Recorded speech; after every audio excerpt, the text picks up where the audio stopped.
So I have my mask. Right. We all have masks. Just Right. Now we're live. so everybody know, just in case. And we're doing our social And we're distancing. social distancing, We are. just for clarity. I want to say that real quick, there are so many people who have really big visions in their heart that they feel very driven by. But very few find the path to them and keep it and deal with all the phases of transformation and learning and enduring mistakes, even perceiving them as non-mistakes. You just have one of the most enduring spirits I've ever run into, and you have the manifestations to show it. So some of this first question is just what it feels like to walk a journey all the way through and really be changed by it and meet your vision. What is that like? Well, I mean, I think it's a interesting question because you're constantly evolving, and you're always feeling like you've never arrived at any place, any real destination. For people like me who see sort of the manifestation of things as sort of a real deep part of my faith and a part of my walk. You know, that I'm always sort of in awe of those things as they unfold, which gives me sort of the desire to stay in a place of humility so I can experience them with everybody else. Because it's never like, to me, it's never like something that I've done. It's something that has come through me. And the beauty of that is just really extraordinary. That's the feeling of, dreams coming true and people talking about how does it feel to have something manifest that you dreamed about. It's incredible because you recognize that it's so much bigger than you. It's so much more than anything that you can do. It's like the ability to get out of the way and let it move through you in a way that you get to be in awe of it and celebrate it and watch with everybody else as it sort of develops life. And that life is far beyond anything you could do individually, So it's a really powerful way to walk in life, to me, with just groundedness and imperfection and peace with that. Can you use that to frame a description of your first few years of the Little Black Pearl being alive in your basement? Yeah, I mean, my basement was it wasn't really even a real basement, honestly. It was just a hole in the house, Because I bought that place. It had been abandoned for 12 years. It was in really bad shape. And so what I knew was like when I crawled through the window the first time, I walked in, when my feet touched the ground, I had some clarity unlike anything I'd ever experienced before. It just sort of was so clear, but also very frightening because it was the first time I ever saw the space. And the ceiling had caved in. I already owned it, so I didn't know what I was going to do with it. But my feet touched the ground, and I started speaking into life the thing that was in my head and heart. And so I described Little Black Pearl, walking through there, but constantly saying, oh my God, this is scary. I don't know what I'm going to do, but I know what I'm going to do. And so that, that really helped me recognize that this whole notion of things that are in your head that come out of your mouth that you invest in personally. That's the ingredient for making like things manifest. You know, that's the thing that makes them come true. So I trusted what came out, and I went about building it. It was humbling because I ran out of money. It was embarrassing because I didn't want to tell the people around me, because I was in my 20s. I was building a career in entertainment, so I had sort of created this sort of lifestyle that was sort of, what I thought was cool, and, and creating this thing made me lose all of that, made me run out of money, made me question what I was doing. And so I got so uncomfortable that I really prayed. I got on my knees, prayed, and said, if I'm supposed to do this, show me. And the only thing that I knew for sure and that I heard in my head and heart was, do the work. And do the work to me meant whatever I had to do. So I went to Home Depot, like right after that, and I talked to all the guys that I used to talk to when I went in there. I went in there all the time. And I told them what I was trying to do. I got over my embarrassment, told them what I was trying to do. And then the next day, 3 of those guys from Home Depot showed up at my house to help me do some of the stuff that I wanted to do. And that became sort of how my life unfolded. Like every time I had enough courage to be uncomfortable and to speak the truth, everything I needed showed up. So in the beginning, it was very difficult. I walked a lot sort of in shame and quiet because I didn't want people to know that I had run out of money in the midst of this dream. But I kept getting these beautiful angels, these wonderful people that kept showing up and kept showing me how to do things. They didn't do them for me. They showed me how to do them.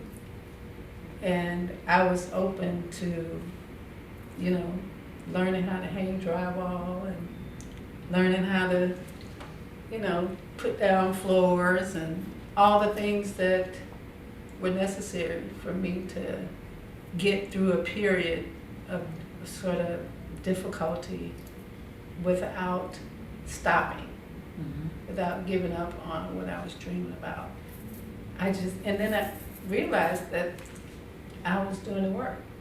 And that was the message that I got, to just don't have anything that's too small or too, too beneath you to just commit yourself fully to. And that's what I did, and I kept doing it, and it just kept developing. Wow. Yeah. So is it right that the first few sessions of Little Black Pearl as the after-school program started as you calling kids off the street, or how did it formally start? Where it involved children? I started opening the basement door on the side, and kids were walking from east of Drexel over to Cottage to the store. And I started stopping them and asking them, what do you want to do when you grow up, and blah, blah, blah. And their answers were heartbreaking to me. So I started inviting them to come in, and I had this little strip in my floor that I had cut into the floor when I laid concrete. I was just thinking. And the strip, I had decided I was going to do mosaics in it because everything in my house had to be sort of created if I wanted it to have any sort of connection to my own style. So I had to do it myself because I didn't have money. So I brought them in and I started showing them how to do mosaics in my floor. And they started bringing their friends. And then it got harder for me to leave them. And then I just eventually quit my job and tried to figure out how to start a nonprofit, which I knew nothing about, and other people started helping me. And it led to this beautiful spirit over here, coming through that door, you know, and learning how to do stuff. What was it like to walk into the door? What was it? What was it by the time that you found it? Like, It wasn't as beautiful as you guys would imagine because I had just come from a trip. And as soon as we got in the car, my mother was like, I found this after school program for you to go to. And I was like, what? It's not even after school. I'm not going. I was very clear that I was not going to this place. Especially because we had already spent our summer doing something else. We were at this like religious conference. And I told her, I said, I'm totally not going. So we get there, I'm crying my eyeballs out. And I was like, I don't want to go in this place. I just wanted to be a kid for the summer and didn't want to do a something. So she sends me in there and I was just like, I still don't want to be here. And I remember the first day, Gwen, she sends me up to your office to like get myself together. And I'm sitting at your desk and you're just like, are you gonna be okay? I was like, I don't think so. I don't want to be here. And so then you were like, well, maybe you can help me do some things. And you had me doing like little random stuff. I think I put like some stamps on some envelopes and different things like that. And then I got it together and I went back downstairs, only from there to be like, oh, now you can't keep me out of this place. Because once I got in there the first day and I realized that it was like a thing, I was just like, okay, it's like on. And on days when my mom was like, oh, we can't go today because we had something else, then I'm falling out, you know, on the floor. And that's when we painted the bus. Yeah. The CTA bus, and I said this was the most like extraordinary thing. And this idea of seeing something, because when we came, they had a picture of the bus. I think you have that picture somewhere, the original drawing of the bus, and these like kids going on the side. And I was like, okay, it's like no way that we're gonna be able to reproduce this. But because everybody was such like talented creatives to begin with, it was like an easy thing. And of course, a lot of us, we didn't know how to draw. I don't think I have any sort of like artistic talent per se, and I always tell people that's why now I excel in the art world as, you know, a curator and an eye, because I don't want to do any art. I understood where my talents like started and stopped. And that was cool because I was always supported, which was the most important part. But those like first moments at Black Prose, like I realized that these were my people. And people were there, young and old, and most importantly, you know, when you get in this like climate with adults, you're like, oh, they treat you like you're a child. But it was like, oh yeah, you are learning some things, and we're gonna show you how we do it. And every single thing that we put together, every single thought we had, it was honored. And I think that that's the most important thing, is when you have people that are honoring your thoughts and they're not telling you that, oh, that won't make sense, or it doesn't make sense, or it won't, or you'll regret that later. It was always a, all right, try that if you want to. Put that color on there if you want to, and then we'll see what we have to do to fix it later on. or if you'll be able to sell it. Yeah, because that was the thing. That was the thing too, and this idea that per the next summer, then we started really getting into our own crafts once we weren't working on the bus, and we got to see, that was the best part of the bus though. Getting to see it go down the street. Yeah. Like when you were with other people. Yeah. And you're like, I painted that bus. And people were like, no, you did it? And I'm like, no, I totally painted this bus. Like, I was a part of the kids, and it was like a whole thing, and we have great photos that painted this bus. And those are the things that a lot of children will never have the opportunity to, feel or understand. And I have like a list of things that we did that were just excellent, and things that I'll remember, forever. What does it feel like? Just go a little further with that. Like, what does it feel like as a young person to feel like you have your hand on your city? Like, by seeing your artwork, like, is there anything of a sense of belonging, or obviously pride, right, and joy? Like, but like, did that change anything for you? Oh, hugely. Even now, Chicago is my favorite place to be, and I always tell people outside of Chicago, then I like these other places, but Chicago's always home. Chicago's always my heart, because I know that I've touched so many aspects of it, but all of them are through you.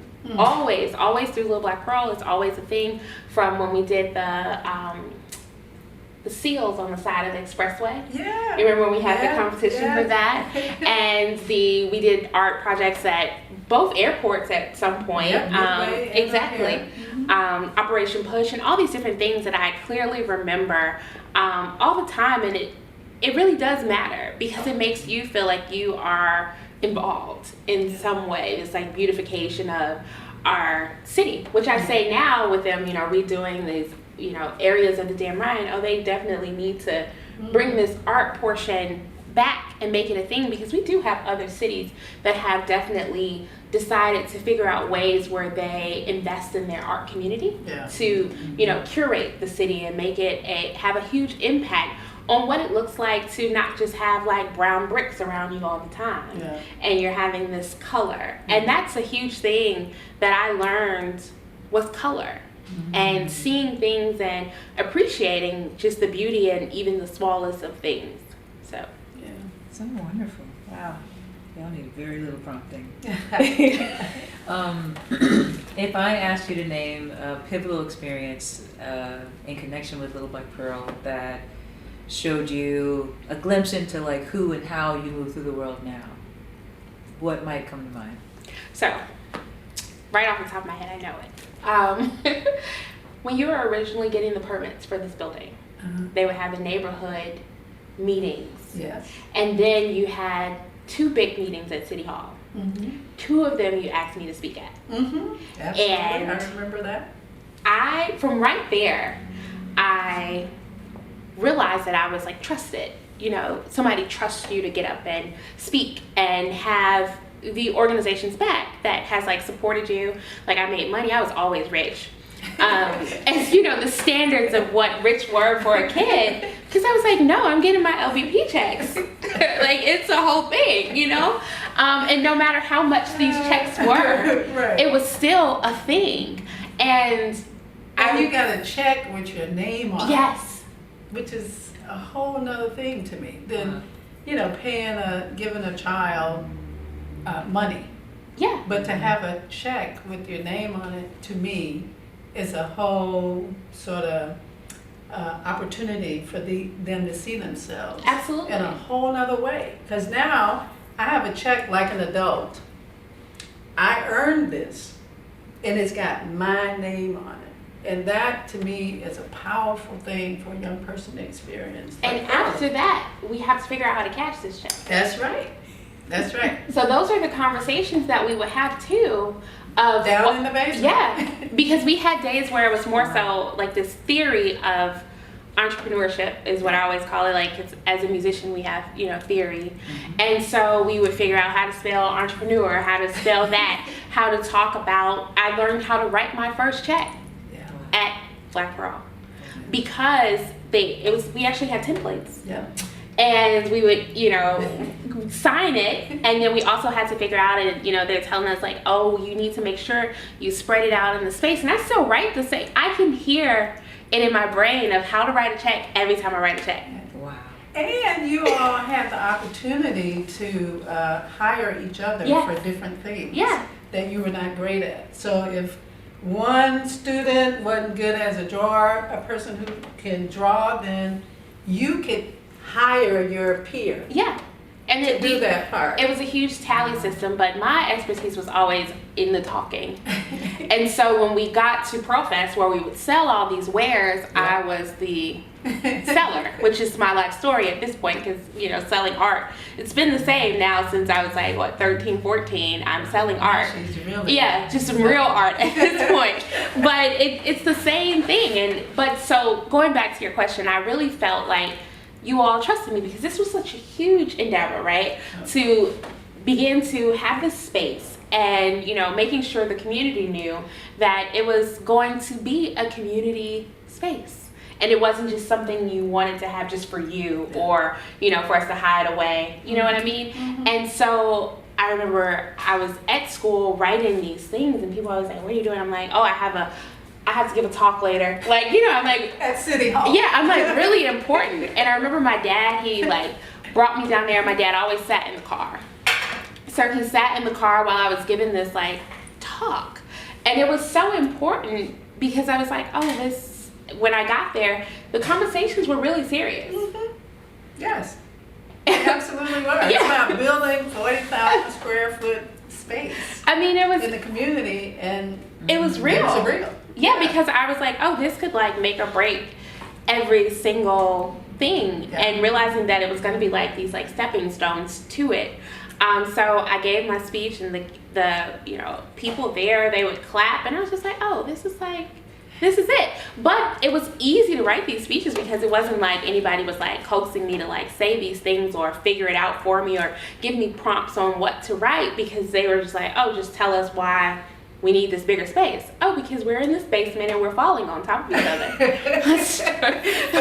Or we're having to ride for 15 minutes to go over to Cermak. To Cermak, to the other space over there. Yeah. I mean, and that space is cool now, because when I go there, I know a lot of people that rent over on the Cermak space. Yeah. And I can always tell somebody in Chicago, I did that already. Mainly, that's my word. Yeah, mainly because of Black Pearls. Like, oh yeah, I've been there. I've had a space there. Uh-huh. And those are like fantastic moments. But people believed in what I had to say, but it wasn't something that I had to like, you know, put together for them to like, or have somebody check it or rewrite it or anything like that. These were things that were coming from my heart, because it was so important for us to have this space and be all in one building creating these masterpieces and stuff. So, and they got, you know, I remember Stephen. You remember Stephen? yes. Stephen, he was right out of high school, and we had gotten this contract to do a huge mural over on Price High School. And so I called him in my office, and I said, Stephen, I need you to prepare to do a mural on the side of Price Elementary School. And he said, what do you mean? I said, I need you to prepare the mural. You know, I need you to draw it. I need you to come up with the concept. I need you to price it. And he said, well, who's going to help me? I said, you're going to help yourself. You're going to figure this out. You know, you can do this. He's like, but I'm just out of high school. I'm like, listen, you're an artist. You can create the work.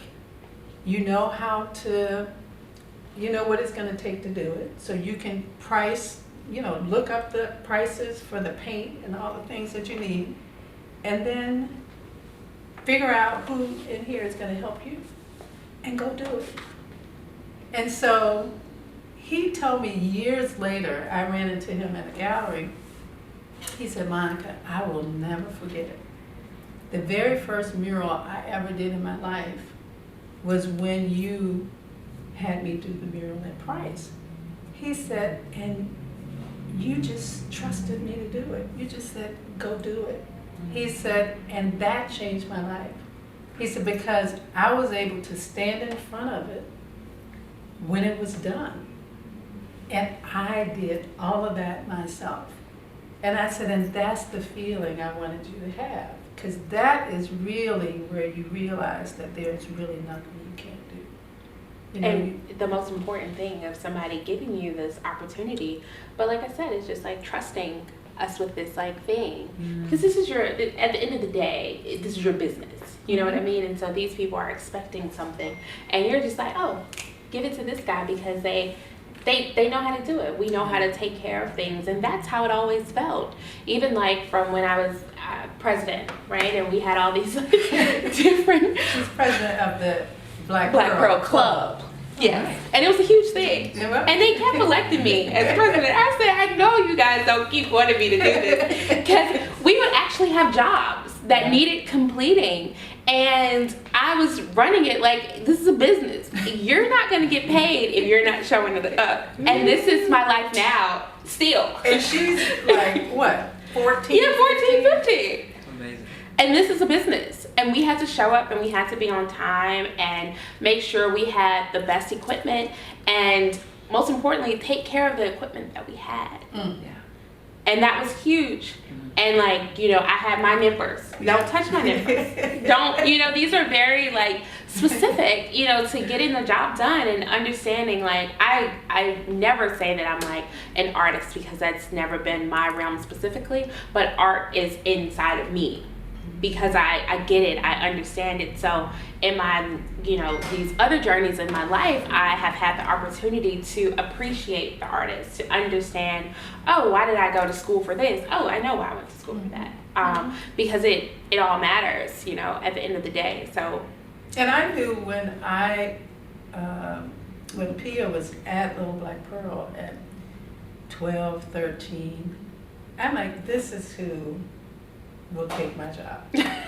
This is what I told her mom, because I'm like, she loves art. She has a passion for it. She's not particularly interested in being an artist, but she had everything else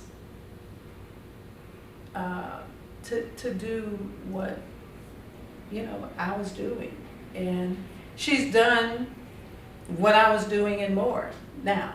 Yeah, share a little bit about what you did so Yeah, far. I mean, I learned this idea of championing artists, and that's always my phrase for it, supporting these people, because like even in history books, we read all this stuff about during the like Harlem Renaissance and different things of these like patrons and people that give to the arts, and understanding that, but also understanding that a lot of these people don't have a Pia sitting around to help them, support them, to, you know, make sure who's reading these contracts.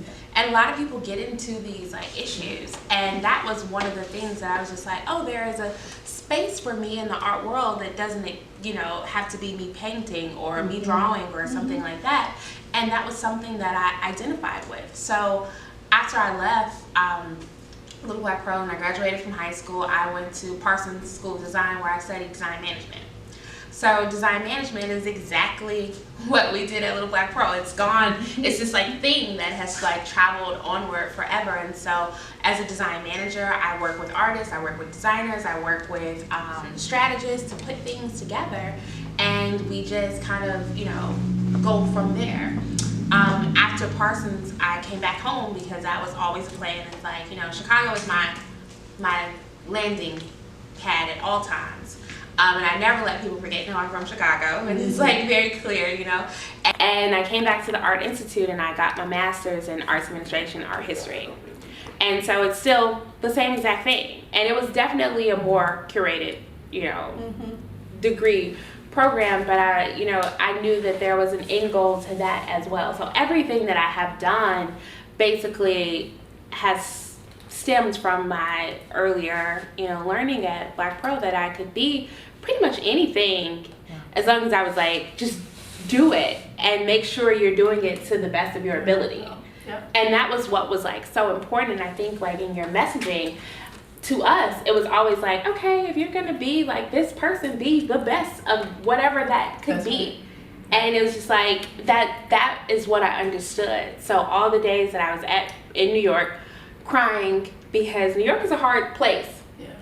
But I was like, okay, I was made for this. I was, you know, ready for it, and I did it.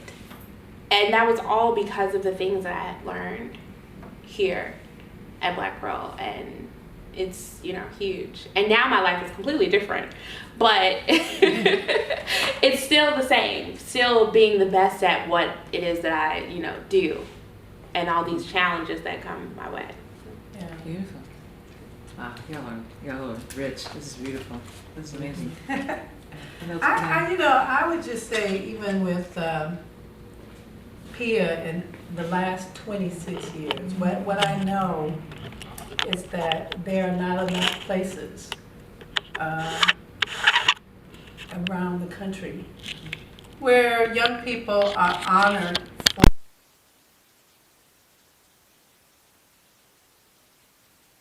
had sort of an asset-based approach.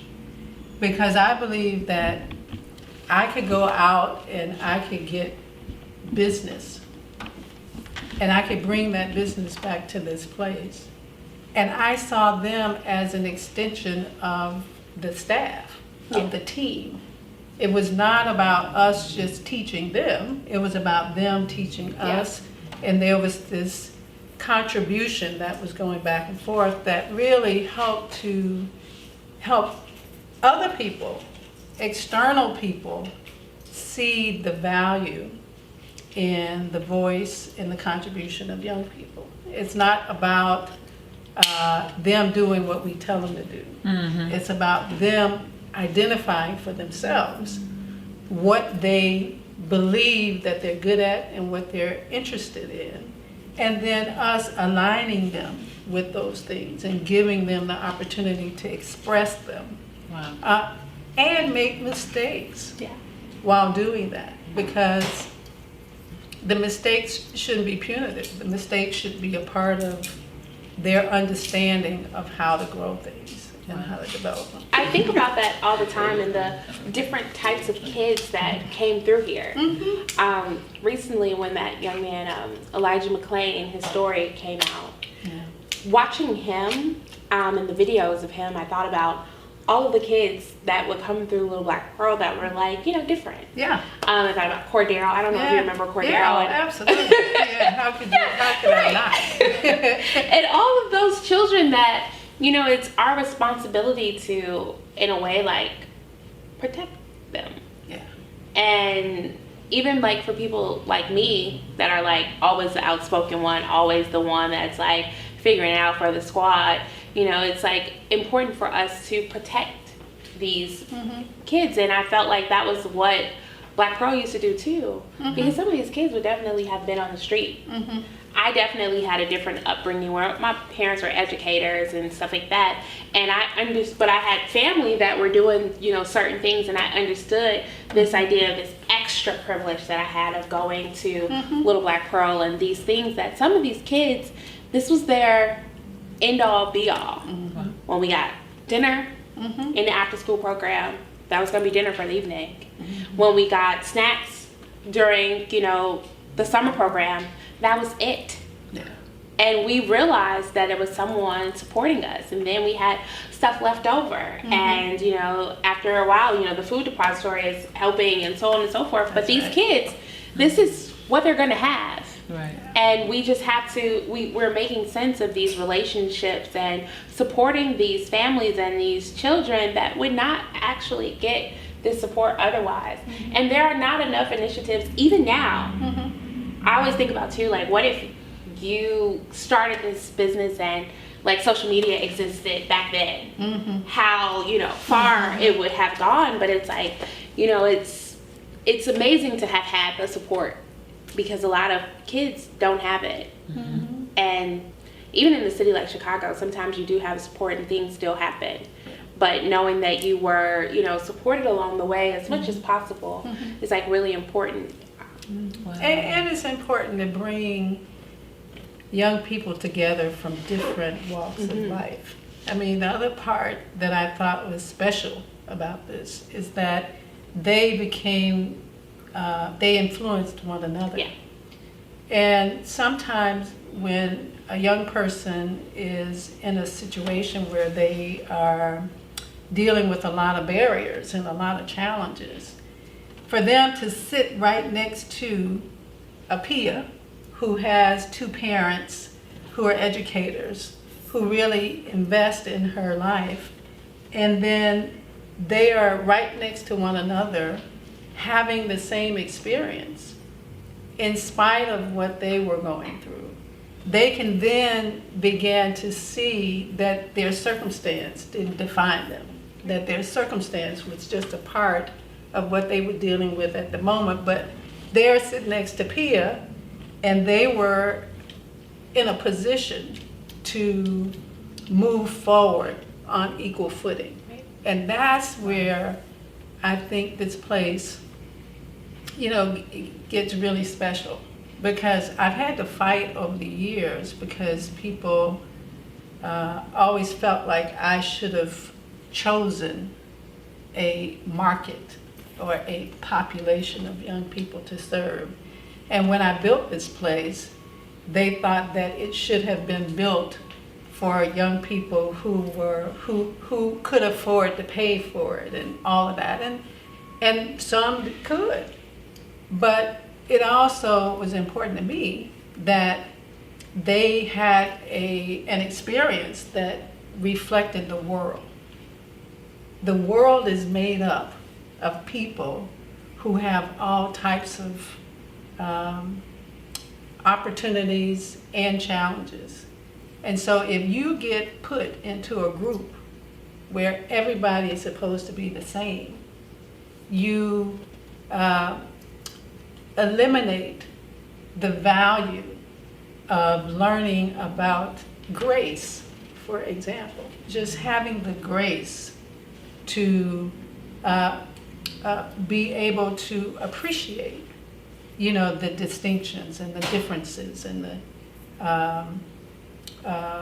benefits that you may have that you didn't even see as a benefit. Or even so this idea of grace, I was just thinking about that when you talked about them sitting next to me, is the same thing of me being next to them, which was very important. Mm-hmm. And understanding, like, we all come through different walks of life now. How can I support this person, even though we're the exact same age, right? Mm-hmm. We're the same age, but have completely different experiences. I'm a kid living in the city. However, I go to school in the suburbs, and my dad picks me up from school, and he brings me to Little Black Pearl every day. And along the way, I'm going to see 3 guys that are on the way to Little Black Pearl too.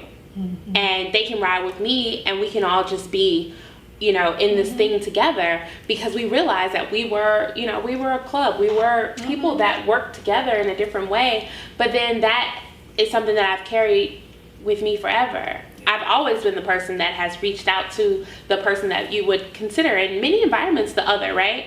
The person that gets overlooked and stuff like that. But why? Just because, hey, we can still make magic. We can mm-hmm. make magic together, because I need your support just as much as you need mine. So it's like this give and take, situation, this privilege of being with all of these kids from different walks of life, understanding their families and their mothers and mm-hmm. All these things that we don't really always get to see until Pearl Fest. Uh-huh. And you're like, oh, you got 17 brothers and sisters and they're all here. You guys all look alike. It's like one of those moments, and it's that's funny. That's real though. Yeah. Because I'm still learning even now. With the children that come to this place, you think mm-hmm. and then you hear their real stories. And 26 years later, those stories are still changing my life. They're still making me richer as a human being, because I've seen them, the level of resilience and the level of commitment, and I tell people all the time, for some of my children, for them to just show up every day and to be able to walk through the door is a testimony to their strength and their courage. Because sometimes they're crossing boundaries that most of us aren't willing to cross. So there's a commitment that I have to that as a result, because I see this place wouldn't be what it is without Pia and all the young folk that have come along over the last 26 years, because their assets that they brought to it Yeah. is really what made it, the beautiful place that it is. It's not me. It's the collection of all that beautiful spirit and energy that was deposited in this place that really created the opportunity and the energy for people to keep coming behind them. When Pia left, folk came behind Pia. When they came, folk came behind Yeah. them. And a lot of that energy that's deposited in this place that really is about their truth and their voices and their energy. It's an example of what it can build, over time. It's an example of how it can sustain things. 26 years is not sustained solely by my intention and my focus. The 26 years is all the Pias that have come through here that have allowed us to last this long from the things that they've left in this place that were sort of the energy that those that came behind them connected to, and that made them believe that they too could be Pia, and Stephen and all the folk that have come through here. I think it would have been hard for you to make this, new space. It would have made sense for it to be something that people paid to come to, this, this idea that it's a school that costs money, but then it would have completely gone against the mission of what, Little Black Pearl was in the beginning. Mm-hmm. I mean, even in the club, when we transferred over to this space, in the club, one of our main rules that we created was this idea that you couldn't be in the club unless you wanted to be in the club. Like, nobody could put you in the club. And you had to actually want to be here. And we were like very serious about these rules because we came up with them. It was like a whole thing. And that was what made us like work even harder, because we knew that everyone in the room with us, when we were doing things after school, and I remember my mother would always complain that I had like bandages on my hands and stuff. And I was like, oh, because I'm klutz. And so, I like have like nippers in my fingers. Right. But we wanted to do that. Every single portion of that was something that was important for us.